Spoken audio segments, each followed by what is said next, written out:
সম্মানিত ভাইরা আমার, মনে রাখুন, এরপরে লোকমান হাকিম তার বেটাকে বলেছিলেন, ইয়া বুনাইয়া আকিমিস সালাতা, ও বাবা ছেলে তুমি নামাজ কায়েম করো। কি করো? নামাজ কায়েম করো। মৃত্যু শয্যায় শায়িত ওসিয়ত, অন্তিম উপদেশ, মৃত্যুর পূর্ব মুহূর্তে কিছু কল্যাণমূলক মঙ্গলজনক কিছু কথা নিজের পরিবার, নিজের আপনজন, প্রিয়জন, সন্তানদেরকে বলে যাওয়াই হলো ওসিয়ত। সম্মানিত ভাইরা আমার, লোকমান হাকিম তার মৃত্যুর শয্যায় বেটাকে বললেন, বাবা আল্লাহর সঙ্গে কাউকে শরীক করো না। দ্বিতীয় কথাই মনে রাখো, নামাজটাকে তুমি কায়েম করো। জি, নামাজ কায়েম করো। প্রিয় ভাইরা আমার, লোকমান হাকিম বলো আমার নবীর পরের লোক না, বলো এটা মনে রাখবেন। লোকমান হাকিম আমার নবীর পরের লোক নয়, লোকমান হাকিম আমার নবীর আগের যুগের লোক। কথা মনে থাকবে? হ্যাঁ, তাহলে এই আয়াত থেকে বুঝতে পারা যাচ্ছে যে আমাদের উপরে কেবল নামাজকে অপরিহার্য করা হয়নি, বরং ইতিপূর্বেও নামাজের প্রথা আল্লাহর নেককার বান্দাদের মধ্যেও ছিল। সুবহানাল্লাহ বলেন। আগেকার যুগের নবীরা তেনারাও নামাজ পড়তেন। তেনারাও কেউ জোহর পড়তেন, কেউ আসর পড়তেন, কেউ মাগরিব পড়তেন, কেউ এশা পড়তেন। কথা ক্লিয়ার? কেউ ফজর পড়তেন। আমার নবীও নামাজ ফরজ হওয়ার আগে পূর্ব নবীদের তাবেদারিতে, পূর্ব নবীদের আদর্শ অনুকরণে আমার নবীও নামাজ পড়তেন। সুবহানাল্লাহ বলেন। পরে মেরাজের রাতে ফরজ হয়েছে, ওটা আলাদা কথা, কিন্তু আগেও নবী নামাজ। এই আয়াত থেকে প্রমাণ হচ্ছে যে লোকমান হাকিমের জমানাতেও নামাজ ছিল, যে কারণে তিনি তার বেটাকে বললেন শিরক করো না আর নামাজ কায়েম করো। এরপরের অংশে বললেন, ইয়া বুনাইয়া আকিমিস সালাত, ও বাবা ছেলে নামাজ কায়েম করো। এখন আপনি বলুন, যে নামাজ আমার নবীর আগের যুগেও ছিল, আমার নবী পূর্ব নবীদের অনুসরণে নিজেও নামাজ পড়তেন, পরবর্তীকালে যখন নামাজের ফরজ হুকুম এসেছে এবং গোটা বিশ্ব উম্মতে মুসলিমার জন্য নামাজ কায়েম করার শরঈ বিধান হয়েছে, তাহলে আমাদের একটা ডিউটি বর্তায়, সেটি হলো আব্বা হিসাবে আমি আমার ছেলে মেয়েকে নামাজ পড়ার আদেশ করব। এটা তো আমাদের একটা মৌলিক ডিউটি, ঠিক কিনা বলেন? আপনি তাকান কোরআনের দিকে, আল্লাহর কোরআন বলছে, আমুর আহলাকা বিসসালাতি ওয়াসতাবির আলাইহা লা নাসআলুকা রিজকান নাহনু নারযুকুক। আমার আল্লাহ নবীকে বলেছিলেন, আমুর আহলাকা বিসসালাত, ও আমার নবী তুমি তোমার পরিবার পরিজনকে নামাজ পড়তে আদেশ করো।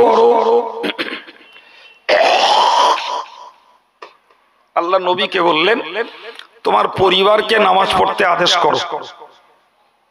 জি, আশ্চর্য ব্যাপার, আমরা তো কোথা টুনকো, খোদ আল্লাহ তার নবীকে বলছেন পরিবারকে নামাজ পড়তে আদেশ করো।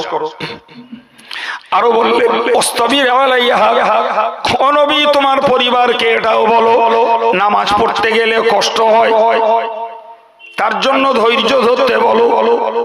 সুবহানাল্লাহ বলো। তবে কোরআন শরীফের অন্য একটা আয়াত পাকে আল্লাহ বলেছেন, ওয়া ইন্নাহা লাকাবীরাতুন ইল্লা আলাল খাশিঈন, নামাজ একটা ভার বোঝা, নামাজ একটা গুরুত্বপূর্ণ বিষয়, নামাজ একটা বড় সড় বিষয়, তবে যারা আল্লাহরে ভয় করে তাদের জন্য নামাজ ভার বোঝা নয়, বরং নামাজ তাদের জন্য মহব্বতের বিষয়। সবাই বলেননি তাই তো? একটু মন খুলে বলেন দিন। শীত পালা, তাহলে আল্লাহরে যারা ভয় করে নামাজ তাদের কাছে বোঝা নয়, নামাজ তাদের কাছে গুরুতর ব্যাপার নয়, নামাজ তাদের কাছে ভয়ের নয়। ভয় তো তাদের যারা আল্লাহরে ভয় করে না। আল্লাহর কথার যুক্তি আছে না নাই? আরে বাবু, যা আল্লাহর ভয় করে এরকম ঠান্ডাতেও সে সকালবেলা লেপটাকে ছেড়ে দিয়ে কাঁপতে কাঁপতে উঠে উজু করে নামাজ পড়ে। যার আল্লাহর ভয় নাই, যে লোকটা কাঁপতে কাঁপতে উজু করছে এর বয়স 70, আর যার ভয় নাই তার বয়স 25, টকবগে ফুটন্ত যুবক, সে আজান শুনে আরো লেপ জাপটা করে মুড়ি দিচ্ছে। ওর কাছে আল্লাহর ভয়ের তুলনায় শীতের ভয় বেশি লেগেছে, হ্যাঁ বলে। আর ওই 70 বছরের বৃদ্ধের কাছে শীতের ভয়ের তুলনায় আল্লাহর ভয়টা ওর কাছে বেশি লেগেছে, যার জন্য আল্লাহর হুকুম পালন করতে সে শীতটাকে পরোয়া করিনি। সুবহানাল্লাহ। এই দেখেন না, রোজা আসছে, একদম রোজা তো দৌড়গোড়ায় ক্যাং ক্যাং করে ক্যান ক্যান করে বাঁধছে, এসে গেছে। খোঁজ করলে দেখা যাবে 40% মানুষ রোজা রাখছে, 60% রাখে না। হ্যাঁ না বলে, কারোর রোগের দোহাই, কারোর কাজের দোহাই, ইত্যাদি ইত্যাদি নানা রকমের দোহাই দিয়ে মানুষ রোজাটাকে ত্যাগ করে। আচ্ছা বলেন বাবু, যারা কাজের দোহাই দিয়ে, রোগের দোহাই দিয়ে রোজাটাকে ত্যাগ করছে, ভাই রোজা পার্সোনাল একটা ইবাদত, এটা পারিবারিক ইবাদত নয় যে আব্বা করলে মা ছেলে মেয়ের কারোর করতে হবে না, কি মা করলে স্বামী ছেলে মেয়ে কারোর করতে হবে না, ব্যাপারটা তো এমন না। এটা তো পার্সোনাল ইবাদত। এখন যদি পরিবারের প্রধানটা যদি রোজা না করেন আর বাড়ির অন্যেরা যদি রোজা করে, তাহলে তারা বলো তাদের পার্সোনাল ডিউটি পালন করছে, আর আমি বোকার মতন আমার ডিউটিতে আমি অবহেলা দেখাচ্ছি। তাহলে আমার ডিউটি যদি আমি না করি, তাহলে এর পানিশমেন্ট আমার একলা, আমার পরিবারের লোকেরা আমার রোজগার খেয়ে তারা তাদের ডিউটি করছে, আর আমি নিজে রোজগার করে আমার ডিউটি করছি। যে কি বুদ্ধিমানের কাজ হলো? আমি ধরে নিলাম রোজা রাখলে ফুলফিল কাজ করা যায় না, সত্যি সত্যি কষ্ট হয়। আচ্ছা বাবু, সারা বছর তো রোজগার করলাম, তো রোজা রাখার যদি নিয়ত করে আমি যদি পূর্ব থেকে কিছু জমিয়ে রাখি আর রোজার বেলায় যদি একটু কম কাজ করি, জি, আর এই পূর্বের জমানোটা যদি এতে যোগান দেই, তাহলে তো রোজা রাখতে আর কষ্ট হয় না। কি বলছেন? আমি রোজা ছাড়া অন্য সময় বেলা 1টা পর্যন্ত কাজ করি, রোজার সময় 10টা পর্যন্ত করব, 3 ঘন্টা অ্যাডভান্স আমি ছেড়ে দেবো। রোজগার দুটো কম হবে, আগে যা করে রেখেছি আল্লাহ চাহে তো অতি এটা মেকআপ দেবো। করা যায় না? হ্যাঁ না বলেন না? হ্যাঁ ভাই, একই ভাঁটায় কাজ করে একজন রোজাদার চা খায় না, পানি খায় না, টিফিন খায় না, ভাত খায় না, সে টাইমলি ডিউটি পালন করছে। তার পাশে দাঁড়িয়ে আর একজন সময় মতন পানি খেয়ে, পান খেয়ে, ধূমপান করে, টিফিন করে, খাবার খেয়ে সেও ডিউটি করছে একই জায়গায়। না কি বলছেন? প্রত্যেকটা ক্ষেত্রে, প্রত্যেকটা ক্ষেত্রে। ভাই আমি যখন আলিয়া ইউনিভার্সিটি ডিউটি করেছি রোজার মাসে, রাতের বেলা তারাবি পড়েছি, সারাদিন ক্লাস করেছি, আবার যথারীতি এসে তারাবি ধরেছি, তাও খতম পড়েছি। তো দেখতাম যারা সার্ভিস হোল্ডার তারা যেমন অন্য মাসেও টিফিন নিয়ে যায়, রোজার মাসেও টিফিন নিয়ে ট্রেনে ওঠে, টাইম মতন টিফিন খাচ্ছে। আবার যারা রোজায় আছে তাদের সারাদিন খাওয়া নেই, পান করা নেই, কলকাতায় যাচ্ছে, ক্লাস করছে, কি অন্য অফিসিয়াল ডিউটি করছে, আবার তারা সঙ্গে ইফতার রেখে দিয়ে যেখানে ইফতারি হচ্ছে, ইফতার হচ্ছে, কেউ আছে।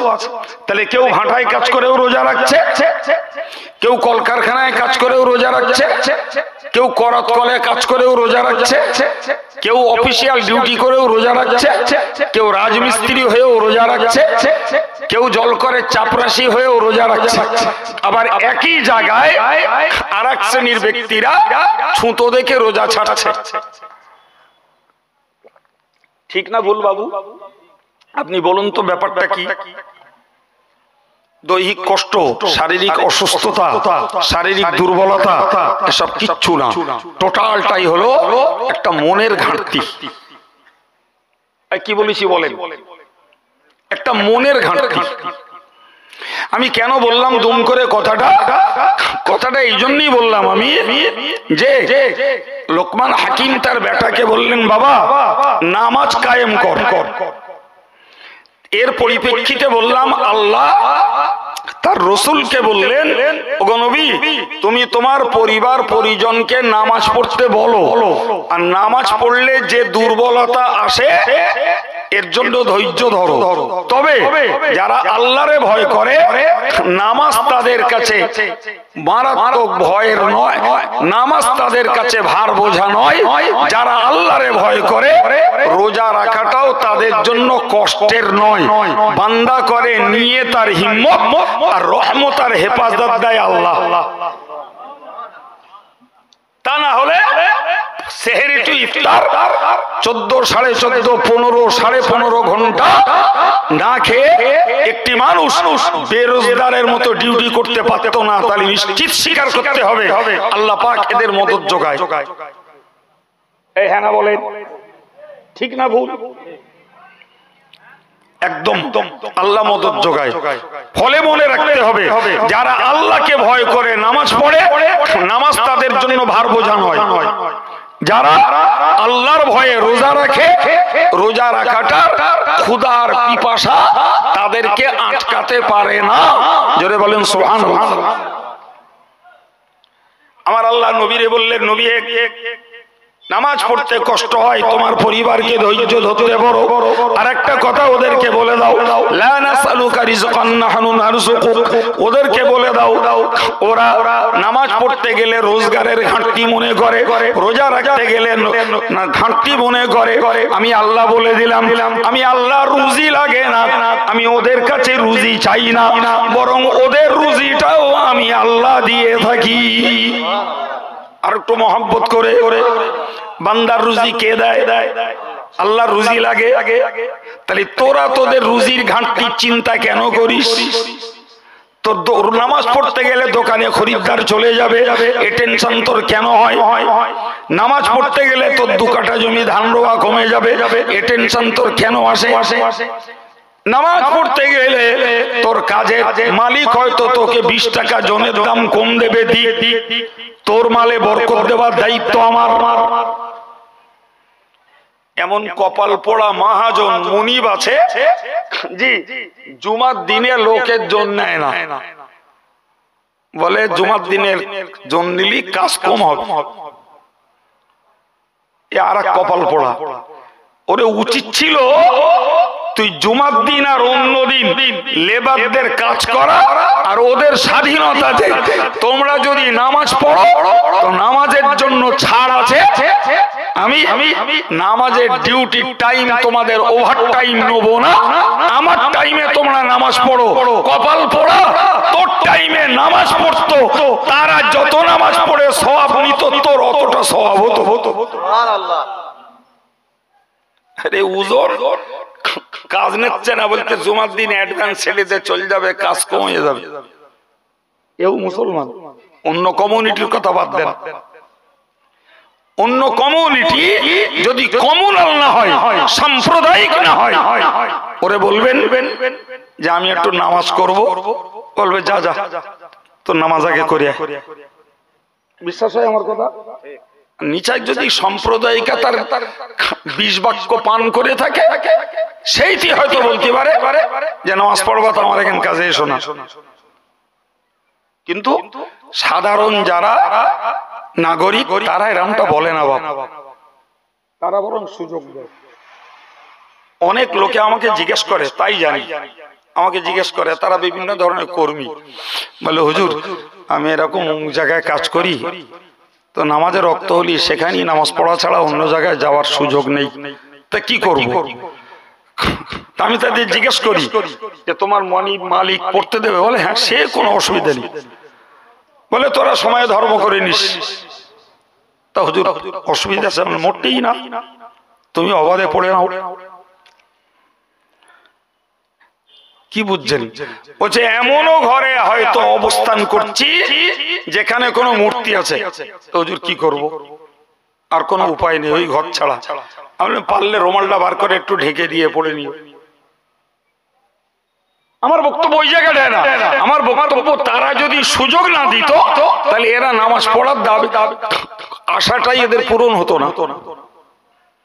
প্রিয় ভাইরা আমার, আল্লাহ কি বলেছেন যে তোদের কাছে আমি রুজি চাই না, আমার রুজি লাগে না, তোদের রুজিটা আমি দেই।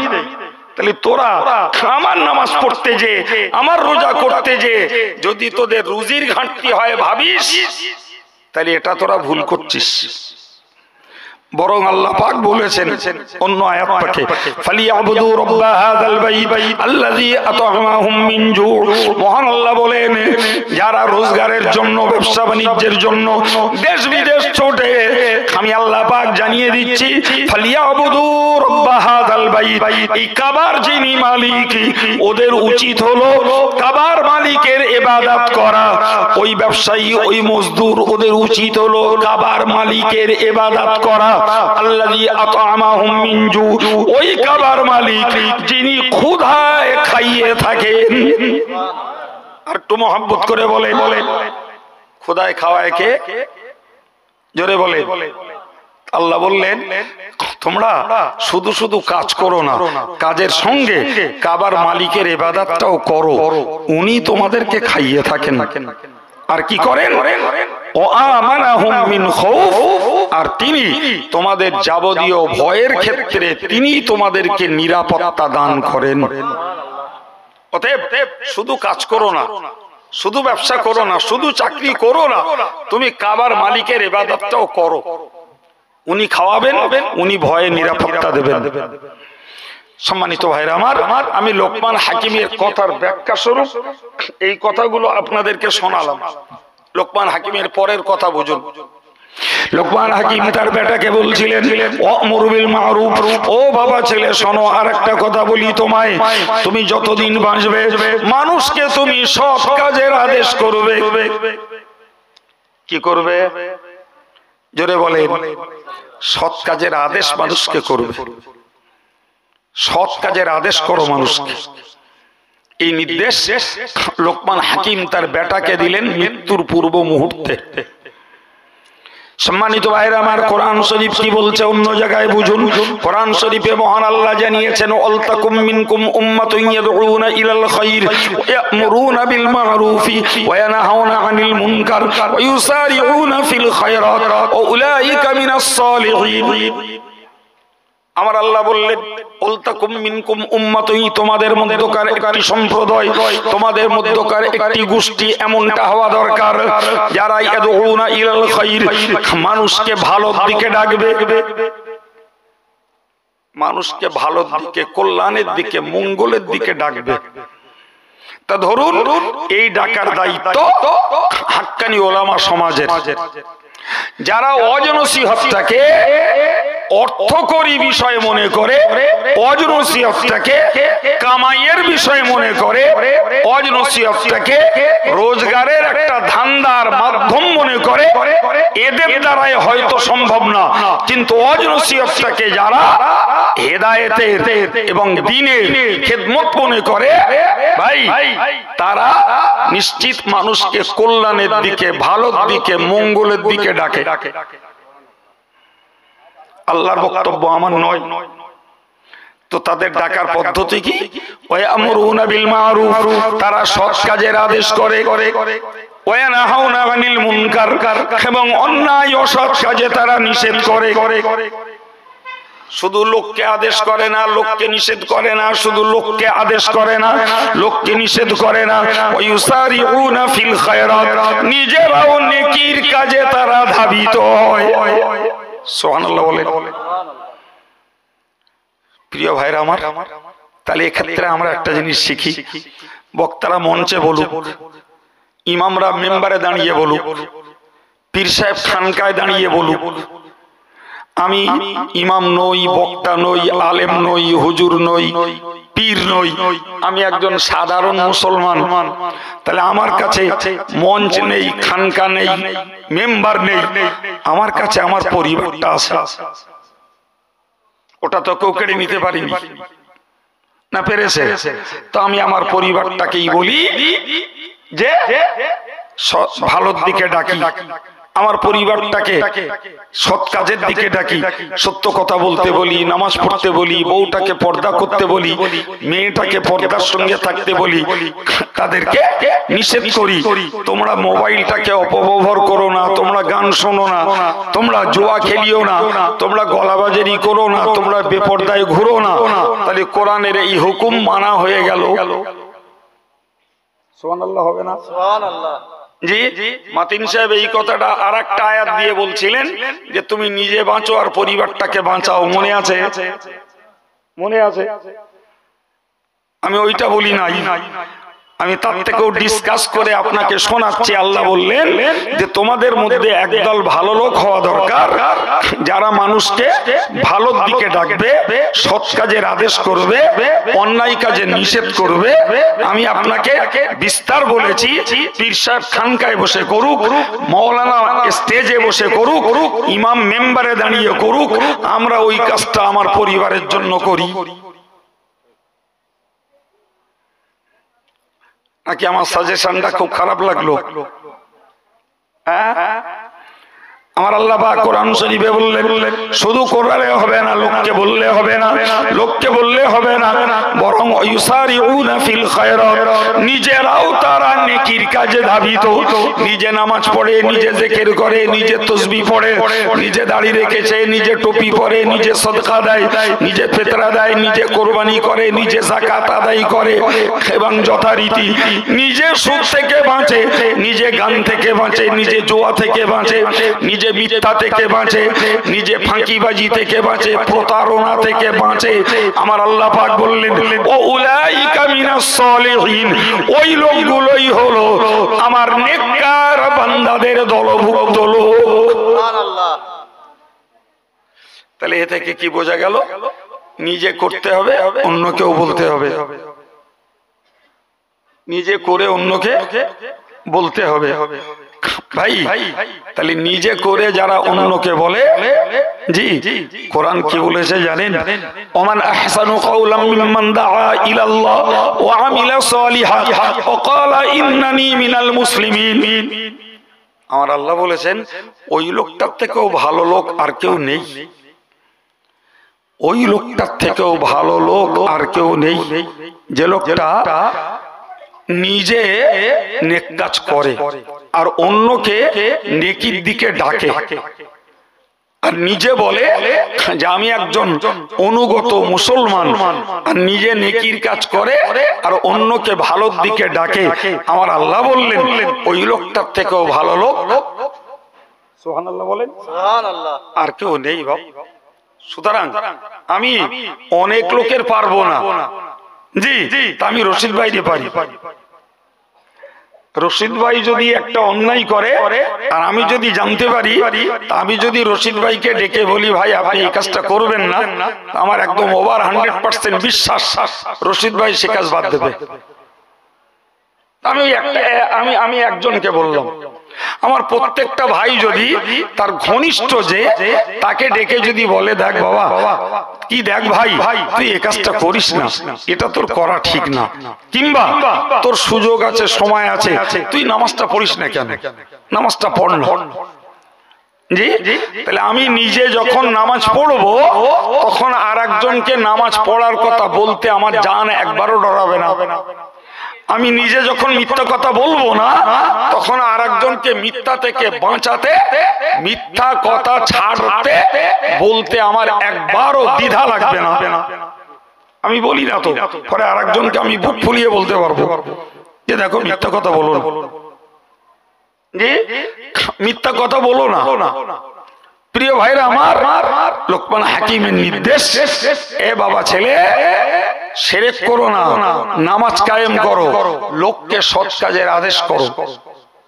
সঙ্গে বললেন ওয়ানাহা আনিল মুনকার, এই ছেলে মানুষকে অন্যায় কাজের নিষেধ করো।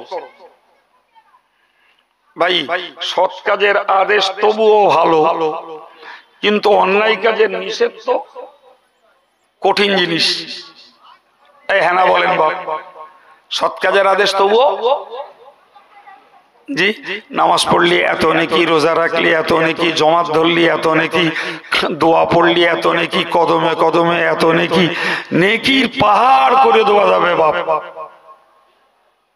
বুঝতে পারেননি? একদল লোক ওই রকম নেকির পাহাড় লোককে দেখিয়ে দিচ্ছে।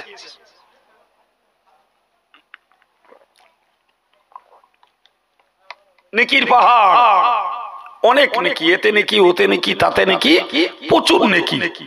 কিন্তু তারা বলছে না বলো যে ভাই সুদ খেয়ে ইবাদত করলি বলো হবে না, বলো ভাই গান্ডারে ভালো বললি বলো ঈমান থাকে না, বলো ভাই পরের মাল মেরে খালি বলো ও হক নষ্টের গোনার দায়ে দণ্ডিত হতে হবে, ইবাদত করে বলো রক্ষে হবে না বাপ। এ বলার লোক নি বলো, এই কথা বুঝতে পারেন না? ওটা বলতে গেলি গায়ে কিছু বোঝা চাপে, ওই জায়গাটায় যাওয়া খুব লোক কম। কিন্তু লোকমান হাকিম তার নিজের বেটাকেও বলতে পারা যায় দুনিয়ার দৃষ্টিতে তিনি বিপদের দিকে ঠেলে দিচ্ছেন, কিন্তু দিনের দৃষ্টিতে তিনি তার ছেলেকে যোগ্য দায়িত্ব পালন করতে বলছেন। এই ছেলে, নিজে নামাজ কায়েম করো, লোককে সৎ কাজের আদেশ করো, আর লোককে অন্যায় কাজে নিষেধ করো। তাহলে তিনি যখন নিজে তার বেটাকে অন্যায় কাজের নিষেধ করতে বলছেন, তার মানে কি নিজে তার বেটাকে বিপদের দিকে ঠেলে দিচ্ছে না? এই হ্যাঁ না বলছেন না কেন? একদম নিষেধ করলি লোকে সমালোচনা করবে, লোকে গাল দেবে, লোকে শত্রু হবে, লোকে বিরোধিতা করবে, করবে না? করবে না?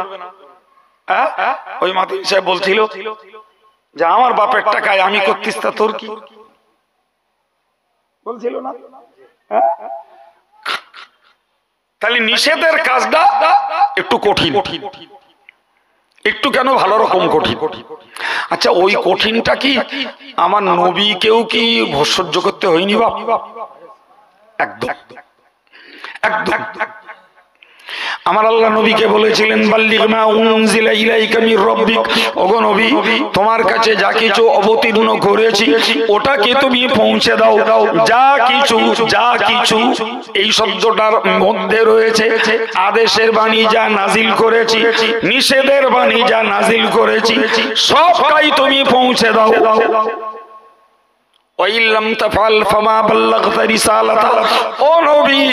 আমি যা কিছু অবতীর্ণ করেছি এটা যদি তুমি পৌঁছে না দাও তাহলে রসুল হবার দায়িত্ব পালন করনি বলে প্রমাণ হবে। এখন আমি হুজুর সাজবো, এ জীবনী সে জীবনী, নারাই তাকবীর, আল্লাহু আকবার, জিন্দাবাদ, হুজুরির দাম 20,000। আর একজন হুজুর এলো, এ কাফের, ও মুনাফিক, ও বেঈমান, ও জাহান্নামী, ও নিমাইসাদের পোতা, জি এই করে করে 20,000। আমি জানা আজগইবি কথা বলতে, জানো বাস্তব বলছে না ঠিক ভুল বলছে, অতি হচ্ছে, অতি চলে যাচ্ছে। এখন আপনি বলুন, আমি হুজুর সাজবো, শরীয়তের আদেশের আর নিষেধের হক আদায় করে মানুষকে কথা শোনাবো না? যদি রসুলকে আল্লাহর কাছে শুনতে হয়, নবী তোমার কাছে যা নাজিল করেছি তা পরিপূর্ণ তুমি পৌঁছে দাও, না হলে রসুল হওয়ার দায়িত্ব প্রমাণ পালন করনি বলে প্রমাণ হবে। বাবু, আজকের জমানার যে হুজুররা জি আদেশের বাণী আর নিষেধের বাণী যথাযথ মুসলিম সমাজে, মুসলিম মহল্লাতে শ্রোতাদের কাছে ছড়াচ্ছে না, এ হুজুররা কিয়ামতের দিনে ধরা খাবে না তো?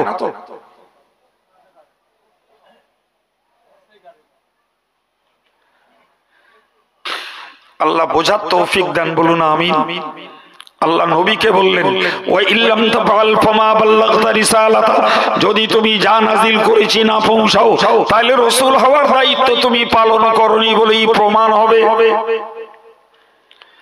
কিন্তু নবী জানো মানে নবীর কথা বলা নেই, কিন্তু যেন নবী মনে মনে বললেন, আল্লাহ আপনি তো বলছেন আদেশের বাণী নিষেধের বাণী সব পৌঁছাতে হবে, কিন্তু আমি তো দেখতে পাচ্ছি আমি শিরকের বিরুদ্ধে বললে, সুদের বিরুদ্ধে বললে, মদের বিরুদ্ধে বললে, চুরির বিরুদ্ধে বললে, ডাকাতের বিরুদ্ধে বললে, ছিনতাইয়ের বিরুদ্ধে বললে, নারী নির্যাতনের বিরুদ্ধে বললে, যুদ্ধের বিরুদ্ধে বললে, মারামারির বিরুদ্ধে বললে, ওরা তো আমার বিরুদ্ধে খেপে ঝেঁপে পড়বে।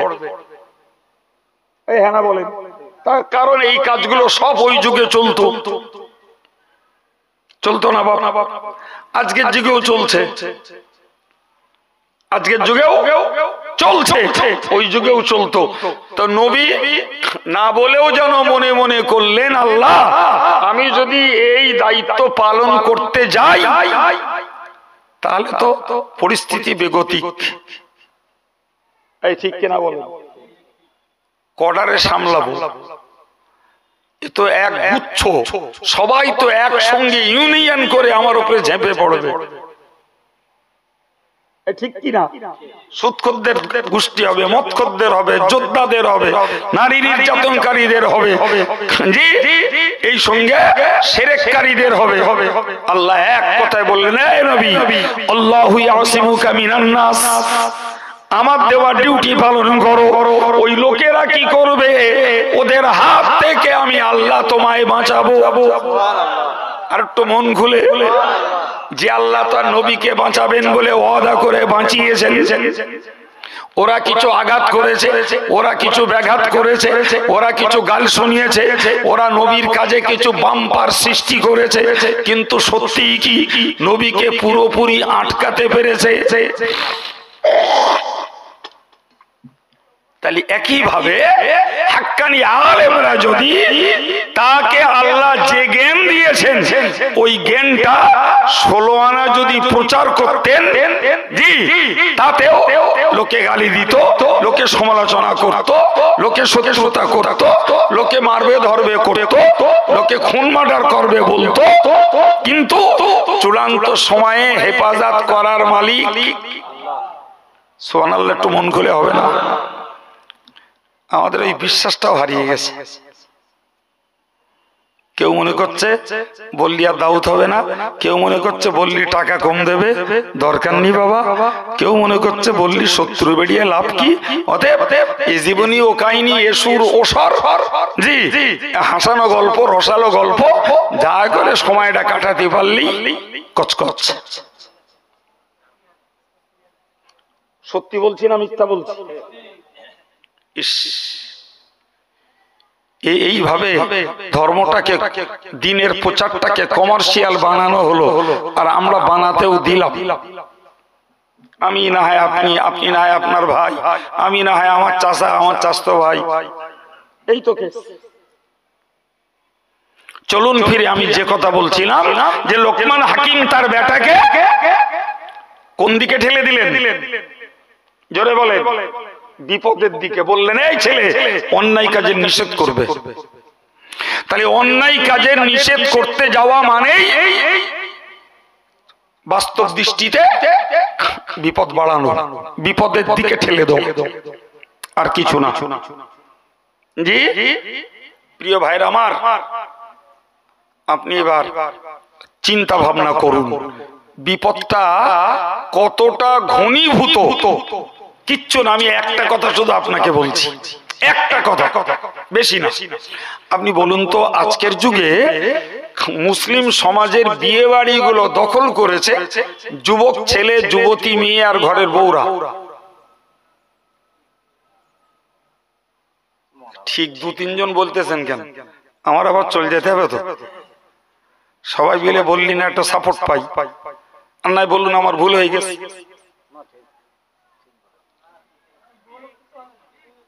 বুড়ো লোক চলে না ভাই, ঠিক বলি, বুড়ো লোক চলে। আমি আমার এই জীবনে 40 বছর 42 বছর হলো বেলে ধান্য করিয়ার খেদমত করছি। জি বেলে ধান্য করিয়ার লোক এখানে রয়েছে, জি বিয়ে পড়াচ্ছি। তা আমি আমার ছোটবেলায় দেখেছি, মানে জোয়ানি কালে বিয়ে বাড়িতে আসতো অধিকাংশ মুরব্বী টাইপের লোক, কিছু বাচ্চা কাচ্চা, মেয়ে ছেলেদের কোনো নামগন্ধ ছিল না। আর সেই আব্দুল কাইয়ুম আল্লাহ এখনো বাঁচিয়ে রেখেছে। এখন আর সে মুরব্বী আর বুড়ো খুঁজে পাই না খুব একটা। একটার দাগ আসে তো, একটার দাগ আসে সে বুড়ো ঝোলের লাউ অম্বলের কদু। আর সত্যি তার হা করার জায়গা নেই, সে এমনি এসে দল রক্ষে করতে। হয়তো নানা দাদা দাদা কেজা হবে একটা ধরলে এসে চল একটা বুড়ো মতন থাক, এরকম একটা তাল। তার একটা কথাও চলে না।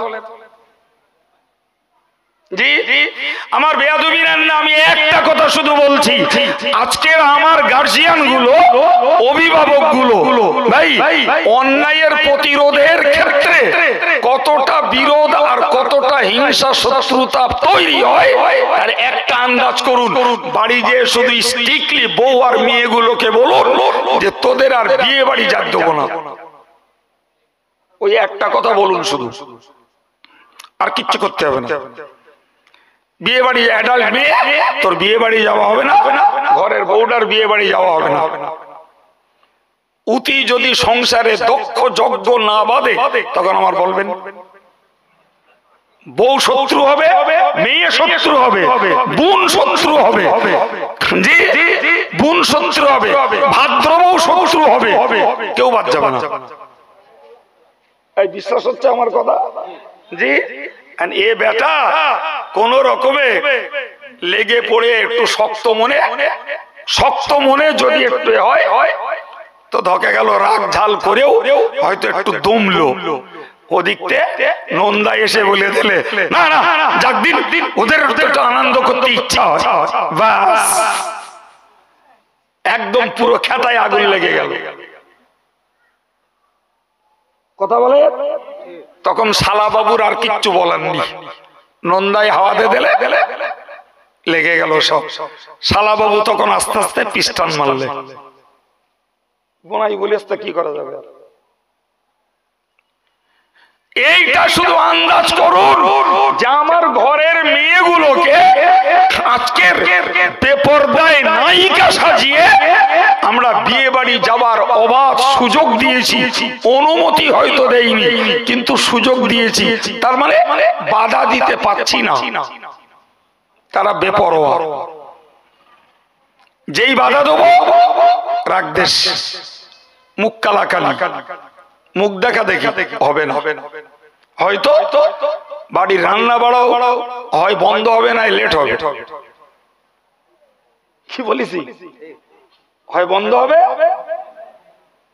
এবার বলেন তো, যদি বাড়ির প্রধান রোজগারের মেম্বার, তিনি স্বামী, তিনি পিতা, তিনি যদি একটা অন্যায় রোধ করতে যে নিজের পরিবারের কাছে ধ্যাতানি খায়, নিজের পরিবারের কাছে যদি ধিক্কার খায়, তাহলে হাক্কানি আলেমরা এই লক্ষ লক্ষ সাধারণ জনতার কাছে কেতনা ধিক্কার আর কেতনা ধ্যাতানি খাচ্ছে। জি ভাই কি বলবো, আল্লাহ ধৈর্য দেন। সবাই বলেন আমিন, আর একটু জোরে বলেন আমিন। গত পরশু গাদি মাগরিবের নামাজের 10 মিনিট আগে আমার একটা জিকিরের মজলিস ছিল, তো যাচ্ছি তখনও পৌঁছাইনি সেখানে। একজন ফোন করলে কাঁচা কাঁচা খানিক খিস্তি দিলে, সে খিস্তি আমি আমার বাপের জন্মে মুখেও তুলিনি আর খুব একটা শুনিও নি, তা দিলে। কালকে আমি সভা করছি এক জায়গায়, সভা আমার একদম পুরো শেষ, সালাম পড়া হয়ে গেছে, দোয়া করব। দুম করে একটা ছেলে এসে আমার কাছ থেকে মাইকটা নিল, গতকাল মাইক নিয়ে বলছে আমি একটা কথা বলার জন্য হুজুরের কাছ থেকে মাইক নিলাম। কি কথা? মানে একটা ছেলে আমার মাতিন সাহেবের আর রজব আলী সাহেবের তিনজনের ছবি দেশে আমরা জুতো পালিশ করতেছি, মানে আমরা মুচি আর কি, বুঝতে পারছেন না? আর পাশে আর একটা ছবি দেশে একজন পীর সাহেব আমাদের মাথার উপরে পা তুলে রেখে দিয়েছে। কথা বুঝতে পারছেন? আমি জানিও না, ফেসবুক চালাইও না, বলতেও পারবো না, আর আমিও খুব দূরে থাকি। এক কথায় করেছে নাকি এখান থেকে 15-18 দিন পূর্বে। হ্যাঁ, যারা ওই সব নিয়ে চর্চা করে তারা খুঁজে খুঁজে খুঁজে খুঁজে যে করেছে তার ধরেছে। আর এসব এমন একটা জিনিস, ও পিছনে লাগলে ওর আদিনাড়ি সব বের করা যাবে। এখন তাকে ধরেছে, ধরে তার বাড়ি গিয়ে লোকজন হামলা করেছে। এখন সে অন্যায় টন্যায় স্বীকার করেছে। তারা বলেছে অন্যায় স্বীকার করতে হবে হুজুরদের কাছে, তোর তারা তো তোর ছাড়বি। এ পাগলের মরণ আমারে কিচ্ছু না বলে সেই ছেলেটা নে ও স্টেজে উঠে ওরে পেছনে বসিয়ে রেখে ওই মাইকি বলছে। আমি তো চিনিও নি, আমি তারে চিনিও নি। ও বলে টলে বলছে যে এই সেই ছেলেটা যে হুজুরির নামে এ মুচি সাজিয়ে হুজুরিরই জুতো পালিশ করিয়েছে, তো ও হুজুরির কাছে ক্ষমা চাবে। ভাই তা আমি বললাম, আমি তো ওরে তুমি ধরলে কেন? তো এমনি গাল দেয় আমার নামে, আমি এমনি চিনি না। তবে ও যে আমার নামে গাল দেয় এই রিপোর্টটা আমার কাছে ওই জায়গার লোক অনেক আগে দিয়ে রেখে দিয়েছে যে ও প্রচুর গাল দেয় আমার নামে। আমি তুই ভাই তোর ক্ষমা চাইতে হবে না, তোর ক্ষমা চাইতে হবে না, তুই তোর মন সোজা করিয়ে যা, উতি মাফ হয়ে যাবে। আর যদি আজকে ক্ষমা চেয়ে কালকে আবার গাল দিস, ও ক্ষমা চাওয়ার কোনো দাম নেই, তোর ক্ষমা চাইতে হবে না, এমনি মাপ। তবে তুই সামনের দিনটা সোজা হ। আমি তো আমার মতন যা বললুম। হ্যাঁ, শ্রোতারা তো এইবারে সর্বনাশ একদম, ওরে বাঁচানো দায়, মেরেই ফেলবে বলে কোনো কথা না করে এসছে না বের করে দেবো, তারপর জেল ফাঁস যা হবে হবে। সে আমি তখন লোকের কাছে আর হাত ধরে কুল করে পাইনি। আমি সমস্যা খুব তো। এইবারে আমি ওদের বললাম, দেখেন ভাই, ও যখন গাল দিয়েছে আমার নামে, আর মাতিন সাহেব রজবালি নেই, তো তাদের হয়েও যখন আমি বলেছি, তো আপনার আর কি কিছু বলবেন না? বলে হুজুর, সে আপনার যা করার, আপনি মহানাতের কাজ করেছেন, মাফ করে দিয়েছেন, ঠিক আছে, আমাকে দেন, আমরা ব্যবস্থাটা করে দিচ্ছি। এখন ও তখন কাঁপতেছে, ওর শ্বশুর, ওর ভাই, তারাও এসে আমার কাছে ক্ষমা চাচ্ছে, হুজুর যাওয়ার হয়ে গেছে। তা আমি বললাম, তোমরা এখানে ওরে আনলে কেন? তো হুজুর এখানে এনেছি, যা একটা হয়ে গেলি তবু লোক জানাজানি হবে না, গোপনে গোপনে করলি, ওর কেডা কখন কোনে ধরে এই ভয়তে সামনাসামনি নেই, যা হয় এখানে হয়ে যায়। তা আমি আর তখন কি করব? আমি ওরে বললুম, কোকা তুই এখন বস, আমি দোয়াটা করে লে।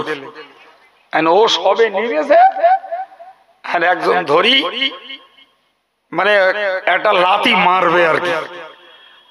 আর একজন ছেলে ছিল, সে তারে ঠেকালে, যা করে বসিয়ে দিলে। আমি বললাম, খবরদার ভাই, তোমরা কাজ করো না। সে ওর অন্যায়, ও আল্লাহর কাছে করবে, মাপ চাচ্ছে। তারপরে শেষ পর্যন্ত ও জলসা শেষ করে আমি ওরে ওখান থেকে নিজের সঙ্গে করে নিয়ে রাস্তায় তুলে গাড়ি তুলে দিলুম। আলু ভাই তুই চলে যা, তুই গেলি, তারপর আমি এখান থেকে যাচ্ছি। সে আমার আর একটা জলসা বাঁচানো দায় হয়ে গেল শেষ দূরির জন্য। তারপরে ওর বাড়ি চলে গেল। আমি আবার ফোন করে জানলো, মানে দেখ পথে কেউ ধরিনি তো? তা বলতে না হুজুর, বাড়ি এসেছি। কি জন্য বললুম কথাটা বলেন দিন? কি জন্য বললুম? ও আমারে মুচি সাজাচ্ছে কেন? ওরা আমি মেরেছি না খেয়েছি?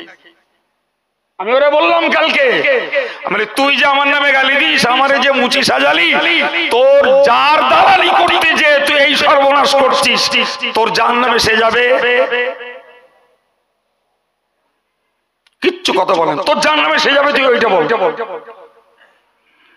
আমারে মুচি সাজিয়ে তোর লাভটা কি? ওরে মুচিগিরি করাও হালাল পেশা, ওটা নাজায়েজ না। মুচিগিরি করে রোজগার করাও 100% হালাল টাকা। কিন্তু ওই ফেসবুকে আর হোয়াটসঅ্যাপে মিথ্যা প্রচার করে রোজগার করা তো হারাম। ঠিক না ভুল? মুচিগিরি করে খাওয়াও তবু হালাল, কিন্তু ফেসবুকে ফেক আইডি দিয়ে আর মিথ্যা থাম্বল লাগিয়ে প্রচার করলে ওটা হারাম, ও রোজগার খাওয়া হারাম। কথা বুঝে আসছে না? প্রিয় ভাইরা আমার, আমি এই জন্যই কথাটা বললাম যে এটাও এক শয়তানি চক্র, হাক্কানি আলেমদের মুখ বন্ধ করার একটা অপপ্রয়াস।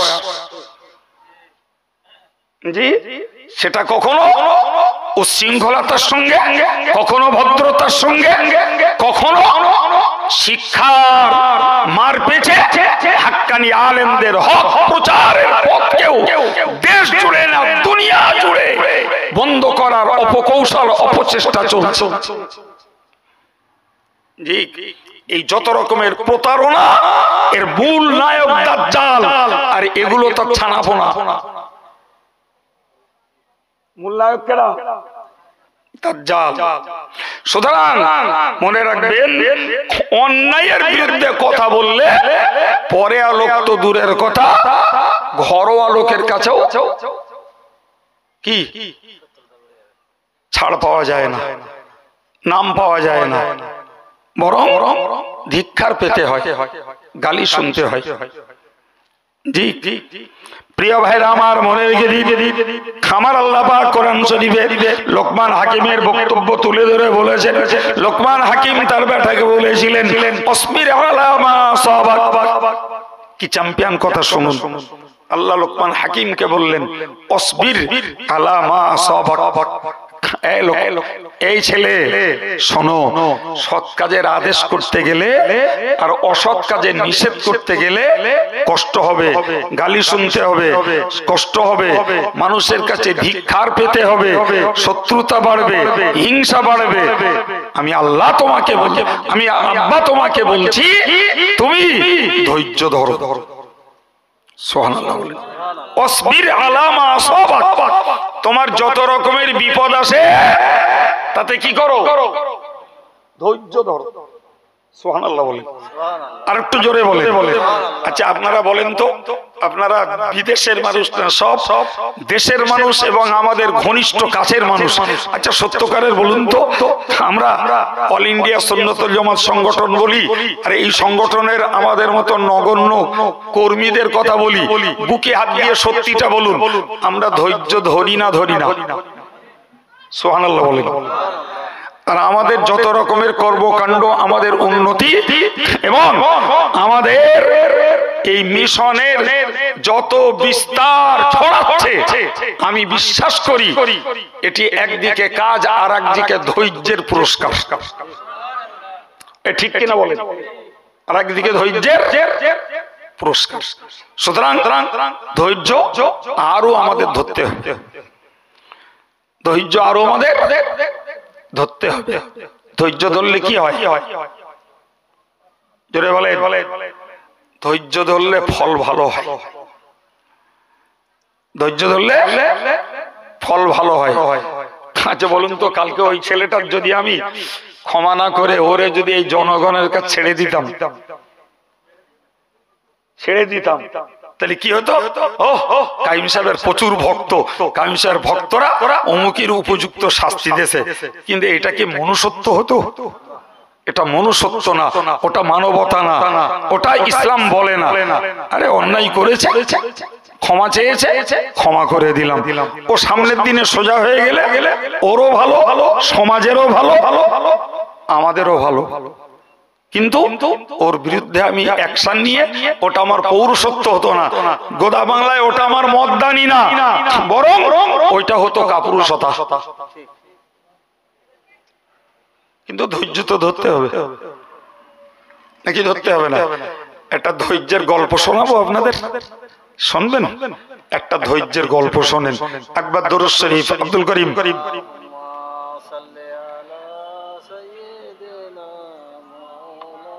আচ্ছা এই পানিটা ভালো না কেন বলেন? আমি দিচ্ছি, এটাও এই গ্লাস আছে, ধোয়া গ্লাস।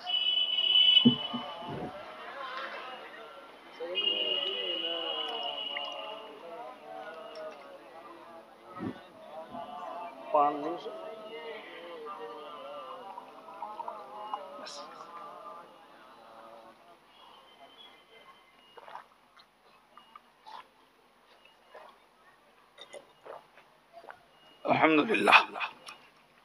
যাক বাবু, আপনাদের শোনার ধৈর্য আছে তো? গল্পটা আমি অনেক ছোটবেলায় পড়েছি, কিন্তু সত্যিকারের পড়েছিলাম একটা ম্যাগাজিন। সে ম্যাগাজিনও আমার কাছে নেই, আর সে ম্যাগাজিনের নামও মনে নেই। তো গল্প আকারে তো গল্পটা মনে আছে। গল্পটা শুনুন, সত্যকারের জ্ঞান হবে। জি, এক রাজদরবারে এক ফকির সাহেব এসেছে। ফকির সাহেব এসে একটা আবৃত্তি গেয়েছে, একটা দুলাইনের একটা আবৃত্তি গেয়েছে। এই আবৃত্তিটা গাওয়ার পরে, সংক্ষিপ্ত বলছি, আমার বক্তৃতা এখনো শেষ হয়নি। আবৃত্তিটা গাওয়ার পরে রাজামশাইয়ের ছেলে তারে বেশ কিছু পয়সা দিয়েছে। শুনলেন? এখন ফকির সাহেব লোক তো, আবৃত্তি গেয়ে পয়সা পেয়েছে মানে ওর আনন্দ হয়েছে, ও আবার গেয়েছে। আবার গাইলে ফকির সাহেবের মেয়ে, এই রাজামশাইয়ের মেয়ে, ওরে কিছু পয়সা দিয়েছে। এখন এই রাজামশাইয়ের ছেলে আর মেয়ে ফকিরের আবৃত্তি শুনে পয়সা দেওয়ায় মন্ত্রী মশাইয়ের ছেলে ওর বাপেরে ধরে হদ্দমার মেরেছে, রাজ দরবারে ফেলে। মন্ত্রী মশাই ঠ্যাঙান্নে খেয়ে উঠে নিজের ছেলেটারে কোলে করে তুলে রাজ দরবারে সবার সামনে নেচেছে। কথা ক্লিয়ার হয়েছে না হয়নি? কজন লোকের কথা বলেছি? রাজার ছেলে, রাজার মেয়ে, মন্ত্রীর ছেলে আর মন্ত্রী। রাজার ছেলে কিছু পয়সা দেছে, রাজার মেয়ে কিছু পয়সা দেছে, আর রাজার মন্ত্রীর ছেলে মন্ত্রীর ধরে ঠেঙিয়েছে, আর মন্ত্রী ছেলের ধরে রাজামশাইয়ের উপস্থিতিতে রাজামশাই চারটে ডেকেছে। রাজামশাই চারটে ডেকে বললে, তোমাদের কাণ্ডটা কি আমার একটু বোঝার দরকার।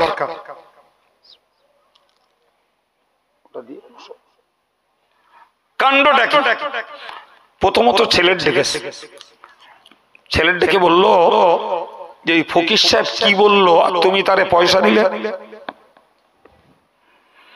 রাজামশাইয়ের ছেলে বলল, রাজামশাই, ফকির সাহেব একটা আবৃত্তি করেছে, যে আবৃত্তির বাংলা অর্থ হলো ধৈর্য ধরলে ফল ভালো হয়। কি হয়? ধৈর্য ধরলে ফল ভালো হয়। ও রাজামশাই, আমি আপনার যোগ্য বেটা, রাজকার্য পরিচালনা করতে পারি, কিন্তু আপনি এই বৃদ্ধ বয়সে, পরিণত বয়সে এখনো আপনি রাজা হয়ে বসে আছেন। আপনি এখনো দায়িত্ব ছেড়ে আমার মতো যোগ্য বেটাকে দিলেন না। তাই মনে মনে করছিলাম আপনাকে খুন করে দিয়ে আমি এই রাজ্যের রাজগদি দখল করব, কিন্তু এই ফকির বেটা বলল ধৈর্য ধরলে ফল ভালো হয়, সেই জন্যই নিয়ত করে নিয়েছি আরো কিছুদিন ধৈর্য ধরবো। যদি না ধরতাম তাহলে বাপকে মারার মতো পিতৃ হন্তার দায়ে দণ্ডিত হয়ে যেতাম। বাপকে খুন করার পাপে আমি পাপিষ্ঠ হতাম। এ থেকে বাঁচতে পেরেছি, সেই আনন্দে ফকির সাহেবের পয়সা দিছি। কিছু বুঝতে পেরেছেন না পারেননি? রাজামশাই তখন বলতেছে, পেরায় যে নেল, পেরায় নেল না। মেয়ের ডেকেছে, মেয়ের ডেকে বলছে, তুমি মা পয়সা দিলে কেন? রাজামশাইয়ের মেয়ে বলছে, ও রাজামশাই, আমি একটা সাবালেগা মেয়ে, আমার বিয়ের বয়স হয়েছে, এতদিন পেরিয়ে গেল, আপনি আমায় বিয়ে দিচ্ছেন না, আমার যৌবনকাল একরকম অতিক্রম করছে, তাই মনে মনে করছিলাম যদি আপনি আমায় বিয়ে না দেন তাহলে আমি ব্যভিচারে লিপ্ত হব। কিন্তু ওই ফকির বেটা যে কবিতা শোনালো, ওর আবৃত্তির অর্থ হলো ধৈর্য ধরলে ফল ভালো হয়, তাই চিন্তা করলাম ব্যভিচারে লিপ্ত হব না, আরো কিছুদিন ধৈর্য ধরে দেখি। ওই ফকির বেটা যদি একথা না শোনাতো তাহলে অনতি বিলম্বে হয়তো আমি ব্যভিচারের মতো পাপে জড়িয়ে পড়ে নিজে হয়তো জাহান্নামের উপযুক্ত হয়ে যেতাম। ফকির বেটার কথা শুনে ব্যভিচারের মতো পাপ থেকে বাঁচতে পেরেছি, তার জন্য ফকিরকে পয়সা দিয়েছি।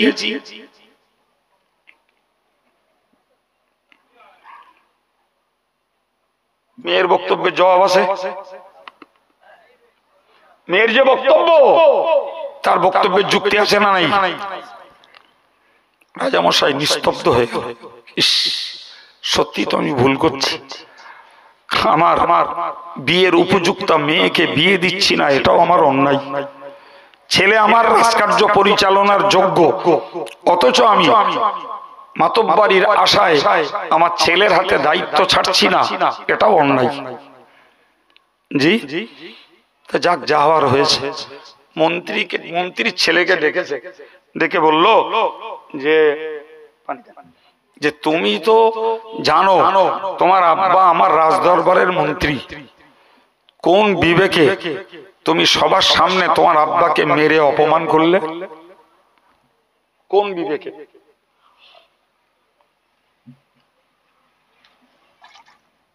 কোন বিবেকে মারলে? বলছে, রাজামশাই, আপনি আপনার ছেলেরে মেয়েরে লেখাপড়া শিখিয়েছেন, ফকির সাহেব কি বলেছে ওরা বুঝতে পেরেছে, যার ফলে ফকির সাহেবকে ওরা পয়সা দিচ্ছে। আমারও পয়সা ছিল, আমার কাছেও পয়সা আছে, কিন্তু আমার বাপ আমারে লেখাপড়া শিখুইনি। লেখাপড়া শেখালে ফকির বেটা কি বলেছে বুঝতে পারতাম, আমিও দুটো পয়সা দিতে পারতাম। বাপ যে আমারে লেখাপড়া না শিখিয়ে মূর্খ করে রেখেছে, যার জন্য আমি দুটো দান করতে পারলাম না, এই রাগে পড়ে বাপের ধরে ঠেঙ্গিস।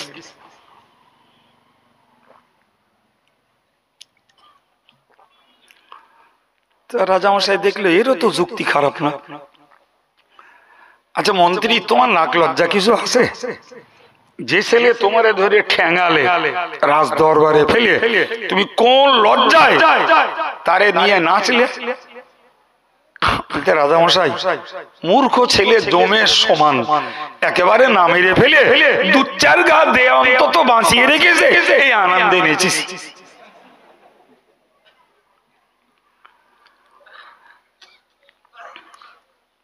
গল্পটায় শিক্ষা আছে না নেই?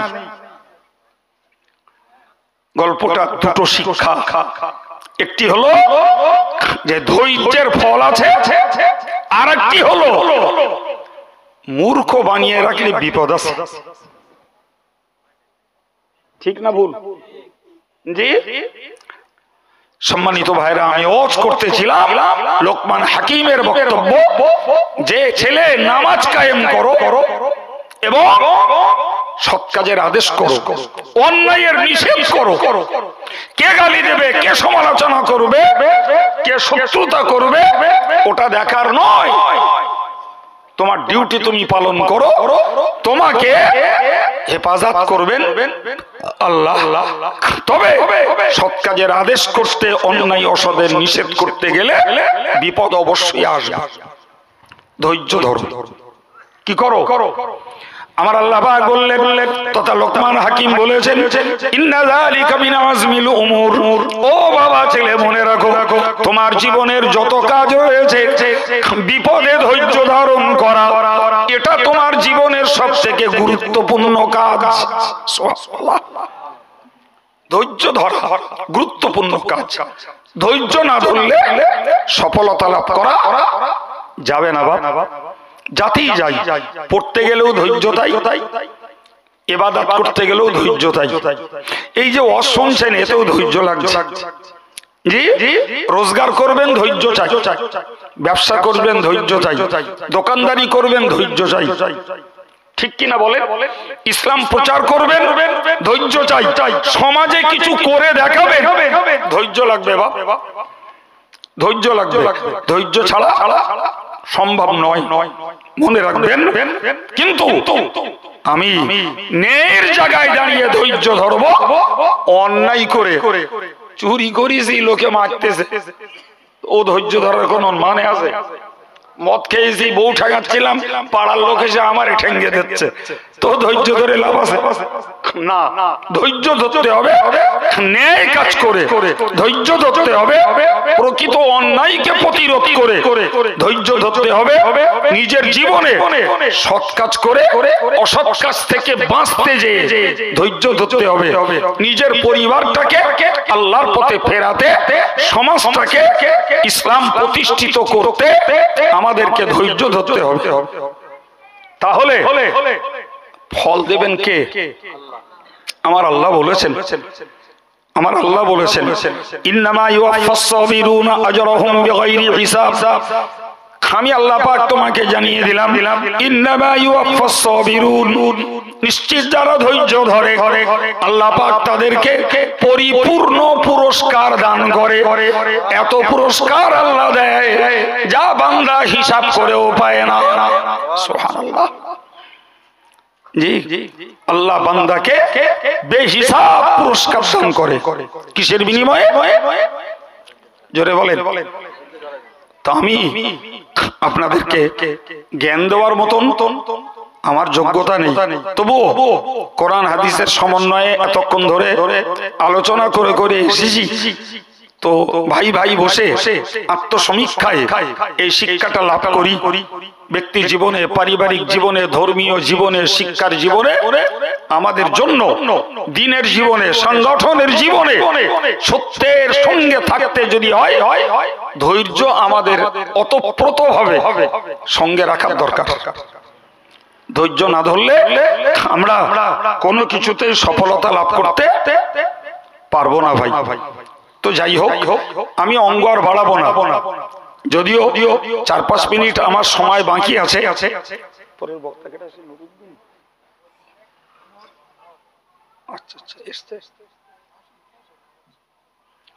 যাই হোক, তো এই অবসরে আপনাদের কাছে একটু প্রচার রাখি। আপনারা জানেন যে আমাদের জামিয়া রিসার্চ সব একেবারে গায়ের কাছে, এই জলসাটাও ফিক্সড ডেটে হয়, জামিয়া রিসার্চ সবটাও ফিক্সড ডেটে হয়। এটা 24শে মাঘ হয়। তো পয়লা, দোসরা, তেসরা ফাল্গুন জামিয়ার ইসালে সওয়াবে সকলকে আমি আন্তরিকতার সঙ্গে যাওয়ার জন্য দাওয়াত দিচ্ছি। বিশেষ করে আপনারা কাছের মানুষ, 1 তারিখে, 2 তারিখে, সব দিনই আপনারা ইচ্ছা করলে যেতে পারেন। এবং প্রতিদিনেই নিত্য নতুন বক্তা থাকে। জি ভাই, প্রতিদিনই জিকিরের মজলিস হয়, নতুন নতুন বক্তা থাকে। জি, এবারে হয়তো আমাদের যে সমস্ত পীরজাদা ভাইরা আমাদের সঙ্গে তারা জলসা করছেন, তারাও হয়তো থাকবেন। জি, তারা নিজেরাই আসতে আগ্রহী। ফলে আমি তাদেরকে বলেছি যার যেদিন সুযোগ আপনারা আসুন। তারা যেহেতু নিজেরাই আমাদের সঙ্গে এসেছেন, তাহলে আমার পক্ষ থেকে তাদের একটু ওয়েলকাম জানানো উচিত নাকি? জি, না জানালে সেটা একটা অমানবিক দেখাবে। ফলে আমি তাদেরকেও ওয়েলকাম জানিয়েছি, তারাও আসবেন কেউ কেউ। যাই হোক, আর আপনাদেরকে বলবো আপনারা এ প্রতিষ্ঠানের প্রতি নিবেদিত প্রাণের মানুষ। ইতিপূর্বেও আপনারা পয়সা কড়ি দিয়ে থাকেন, আগামীতেও পয়সা কড়ি সেভাবে দেবেন। 20 টাকার কুপনে, 10 টাকার কুপনে দেন, আর এমনি দান দেন, যেভাবে দেন দেবেন। বিশেষ করে আপনারা কাছের মানুষ হিসাবে আমি আপনাদেরকে আর একটা দাবি করব, সবাই অন্তত জামিয়ার একটা করে সদস্য, একটা স্থায়ী সদস্য, নিম্নে 100 টাকা, বছরে 100 টাকা দেবেন। আমরা এজেন্ট করছি, এজেন্টদের কাছে দিলেই পয়সা জামিয়ায় চলে যাবে এবং আপনি জামিয়ার একজন হিতাকাঙ্ক্ষী দরদি হিসাবে থাকতে পারবেন। পাশাপাশি আপনি জামিয়ার একজন খাদেম হিসাবে বিবেচিত হবেন। ইসলাম সাহেবে যাবেন, স্বস্তি মতো সভা শুনবেন, চলে আসবেন। পয়সা আগে এজেন্টদের কাছে পেমেন্ট করে দেবেন। নিজেরাও সদস্য হন, নিজেদের আব্বা মা যারা ইন্তেকাল করেছেন তারা খাওয়া পড়া কিছু চায় না, তাদেরকে নামে একটা করে সদস্য বানিয়ে রাখুন। পেমেন্টটা আপনারা দেবেন, তারা কবরে শুয়ে শুয়ে সদকা জারিয়া সওয়াব পাবে। সম্মানিত ভাইরা, যে ছেলেটি এখন আপনাদের সম্মুখে ওয়াজ করতে আসছেন, আমি জানি না দাওয়াত ছিল, এখানে এসে শুনেছি ছেলেটি মঞ্চে এসে উপস্থিত হয়েছে। জি, ছেলেটি আপনাদেরই দানের ফসল। জামিয়া থেকেই মৌলানা পাশ করা মৌলানা নুরুদ্দিন রহমানী সাহেব জি আলোচনার ময়দানে আল্লাহ শুকর জায়গা পেয়েছে। তো আজকে আমার এই ভাইরা দাওয়াত করেছে, তার আলোচনা আপনারা শুনুন। আশা করি তার কাছ থেকেও আপনারা জ্ঞানমূলক আলোচনা এবং তৃপ্তিদায়ক আলোচনা শুনতে পাবেন। এ পর্যন্ত বলি, তার আলোচনা শুনবার জন্য এবং শেষ দোয়া মোনাজাতে শরীক হওয়ার জন্য দাবি রেখে দিয়ে আমি বিদায় নিলাম। দোয়া রাখেন আমার জন্য, আমি আপনাদের জন্য দোয়া রাখি। ওমা আলাইনা ইল্লাল বালাগ। আসসালামু আলাইকুম। একটা স্বীকার করতে হয়েছে, মেহনত করতে হয়েছে, তবে এই সুন্দর পরিবেশটা তৈরি করা গেছে। এটা এমনি এমনি হই ফলে এটার গুরুত্ব দিতে অন্তত পক্ষে আমাদেরকে শান্তশিষ্টভাবে ভদ্রভাবে মজলিসটাতে বসা এবং কিছু জ্ঞান সংগ্রহ করা। দেখুন, ব্যক্তিগত জীবনে ধর্ম করা বলি আর সামাজিক জীবনে ধর্মকে প্রতিষ্ঠিত করা বলি। নিজে ধর্ম করা, নিজের পরিবারটাতে ধর্মটাকে প্রতিষ্ঠিত করা, যেটাই হোক না কেন, এর জন্য একটা মূল লাগে, এর জন্য একটা উৎসাহ লাগে, এর জন্য একটা উদ্দীপনা লাগে। সেই উৎসাহ উদ্দীপনা মানসিকতা তৈরি করতে গেলে এ জাতীয় মজলিসে বসে নিজেদেরকে জ্ঞান সংগ্রহ করতে হয়। জ্ঞানের বিনিময়ে মানুষের অ্যাক্টিভিটিস, কর্মদক্ষতা, কর্মের প্রতি মনোযোগ তৈরি হয়। এক কথা বলেন, ঠিক না ভুল? মানুষের কর্মদক্ষতা, কর্মের প্রতি মনোযোগ তৈরি হয় কিছু উৎসাহ, কিছু উদ্দীপনা, কিছু জ্ঞানমূলক আলোচনার ভিত্তিতে। এমনি এমনি হয় না ভাই। আরে বাবা, ইসলামের প্রাথমিক পর্যায়ে রাসূলুল্লাহ ঈমানের দাওয়াত দিয়েছেন যাদের কাছে, তাদের মানসিকতাটা তৈরি হতেও তো ওই রসুলের বক্তব্য তাদের শুনতে হয়েছে। এমনি এমনি তৈরি হয়নি বাবু। আপনাকে একটা কথা বলি, জানেন একটা কেতাবে এসছে শহীদের রক্তের ফোঁটার তুলনায় আলেমের কলমের কালির মূল্য বেশি। কথাটা রহস্য কি? একজন শহীদ তার জীবনটাকে ইসলামের জন্য, সত্যের জন্য উৎসর্গ করছে, আর একজন আলেম বেঁচে থেকে গরমে ঠান্ডা ঘরে আর শীতে গরম ঘরে বসে থেকে তিনি জ্ঞান চর্চা করে কেতাব লিখছেন। তাহলে একজন বেঁচে আছেন, সুখে আছেন, ভালো খাওয়া, ভালো পরিষেবা পাচ্ছেন, তো তার কলমের কালি আর শহীদের দেহের তাজা রক্তের ফোঁটা এই দুটিকে এক সমন্বয় এক করলেন কেন?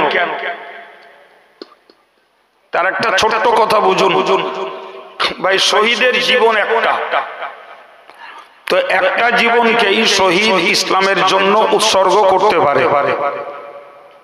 কথা বলে ঠিক না ভুল? কিন্তু একটা আলেম যদি কলম চালায়, তো একটা আলেমের কলম চালানোর বিনিময়ে ওরকম হাজারো মানুষ শহীদ হওয়ার জন্য তৈরি হয়। কথা ঠিক? চিল্লে একটু সুবহানাল্লাহ বলেন। শীত যদিও পড়ছে একটু, তবে একেবারে মাটি লাগা মতন শীত নয়। একটু কথা বলুন, মনটাও চাঙ্গা থাকবে, অজটাও ব্রেনে গাঁথবে। কি বলেছি বাবা? তাহলে শহীদের জীবন একটাকেই তিনি ইসলামের জন্য উৎসর্গ করেছেন। কিন্তু আলেম ঠান্ডা ঘরে বসে কিংবা গরম ঘরে বসে তিনি কলম চালিয়ে লেখনির ভিতর দিয়ে হাজারো মানুষের মন তৈরি করেছেন, আর সেই হাজারো মানুষ ইসলামের জন্য জীবন দিতে প্রস্তুত হয়ে গেছে। কথা ক্লিয়ার হয়েছে?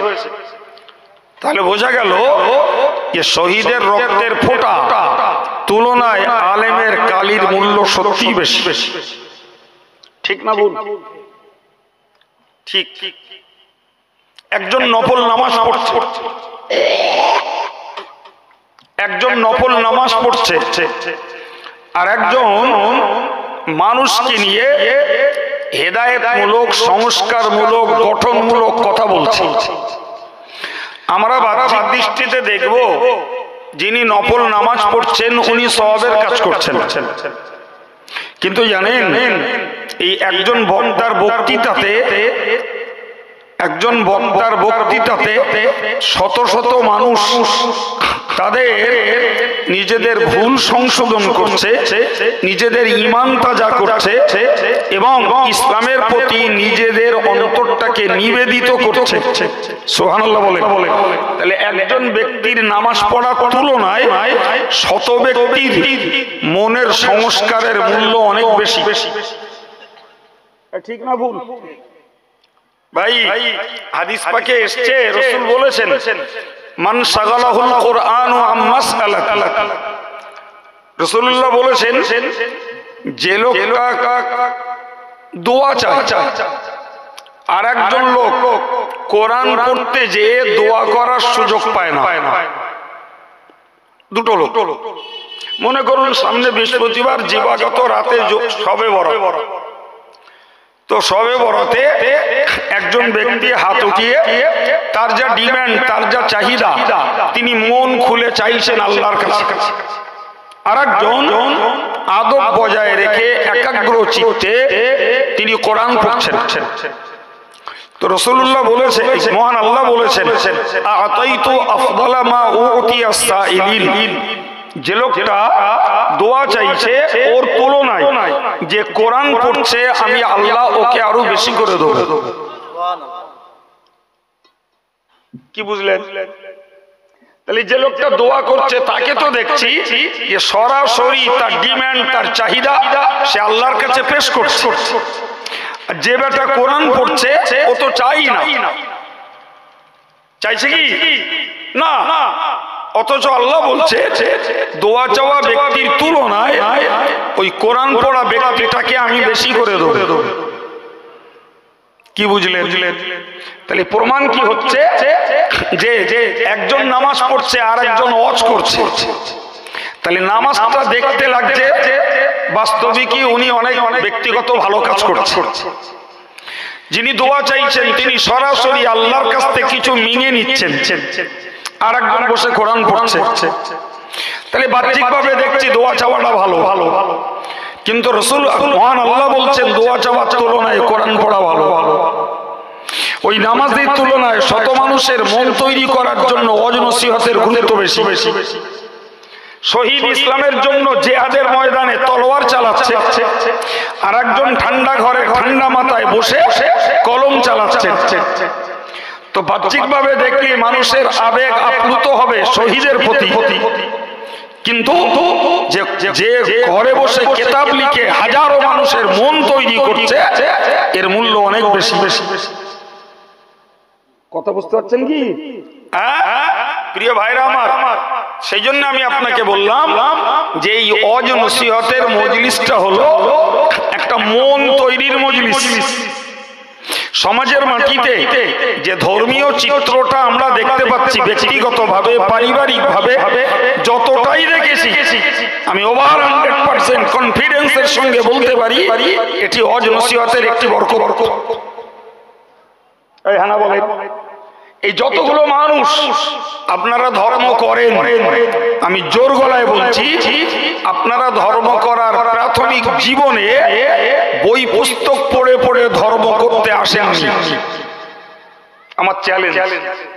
বরং এই শুনতে শুনতে শুনতে শুনতে ধর্মের প্রতি আকৃষ্ট হয়েছে, তখন দুটো একটা বই পড়ার মন জেগেছে। ঠিক না ভুল বলেন? তাহলে এই ওয়াজ নসিহতের পরিবেশে আর ওয়াজ নসিহত মনোযোগ দিয়ে শুনবার গুরুত্ব আছে না নাই? বিশ্বাস করেন, এই বাতিন সাহেব একটা কথা বলছিলেন না যে সমাজটাকে ক্ষতি করিনি 1400 মাতাল গুন্ডারা। আমি বাতিন সাহেবের 20 মিনিটের রস শুনেছি, যদিও অন্য কাজে ছিলাম, কিন্তু লাইনের লোক তো লাইন পড়লি বলতে হয়, সব শুনতে হয়। মাতিন সাহেব এ কথাটা বলেছেন যে চোর দস্যু মাতালরা সমাজটাকে ক্ষতি করেনি, সমাজটাকে ক্ষতি করেছে শিক্ষিত বুদ্ধিজীবীরা নীরবতা অবলম্বন করে। এই শব্দটাই বলেছেন, মনে আছে আপনাদের?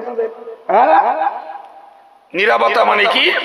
চোখের সামনে অন্যায় হয়েছে, অকপটে অন্যায়টাকে হজম করা হয়েছে। দিনের পর দিন অন্যায়ের প্রবণতা বেড়ে গেছে। জি, অন্যায়ের প্রবণতা দিনের পর দিন বেড়ে গেছে। জি, নইমুদ্দিন দেখলো আমি করলুম, কেউ কিছু বললো না। ফইমুদ্দিন দেখলো, তাহলে আমি করলেও কিছু বলবে না। নইমুদ্দিন আর ফইমুদ্দিন দুজন হয়ে গেল। তখন কলিমুদ্দিন দেখলে ওরা দুজন করছে, কোনো দোষ নেই, তাহলে আমি করলে দোষ হবে কেন? কলিমুদ্দিন তাতেও লেগে গেল। পরে শামসুদ্দিন দেখলো নইমুদ্দিন ফইমুদ্দিন কলিমুদ্দিন ওরা করছে, দোষ হয় না, তাহলে আমি শামসুদ্দিন করলে কেন দোষ হবে? কথা বুঝতে পারছেন না? ঠিক এই করে সমাজের মাটিতে অন্যায়ের প্রবণতা বাড়ছে। শামসুদ্দিন যে করতে দেখলো, তখন নুরুদ্দিন দেখলো আমি করলে কেন দোষ হবে, তাহলে আমিও লেগে যাই ওটাই। নুরুদ্দিন করতে করতে দেখা হলো কুতুবুদ্দিন লাগলে আমিও করলি দোষ নি। হ্যাঁ বলে, ঠিক এইভাবেই সমাজের মাটিতে প্রত্যেকটা অন্যায় দুর্বার গতিতে বেড়ে চলেছে।